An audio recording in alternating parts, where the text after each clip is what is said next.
ఈరోజు పైసలకి ఓట్లు కొనుక్కోగలుగుతాము అనే ధైర్యంతో ఇద్దరు ఉన్నారు. అమలం పువ్వు కారు డబ్బులు మంచి కొనుక్కుంటాం అనుకుంటాం. మనం గొర్రెలం కాదు, గొర్రెలమా మనము? ఈరోజు ఏమంటారు మీ పిల్లలకి ఉద్యోగాలు ఇవ్వమంటే గొర్రెలు ఎడ్లు చేపలు బదిలిస్తా అంటారు. దానికోసమా చదివించింది? దానికోసమా బర్రెలు గొర్రెలు ఎడ్లు చేపలగా మనం చదివించింది?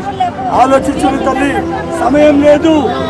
మార్పు కోసం పోరాడుతున్నా తల్లిని ఆశీర్వదించిన పంపుని తప్పనిసరిగా మళ్ళీ ప్రతి గడపకు వస్తా. అమ్మా తల్లి ఆశీర్వాదం కావాలి.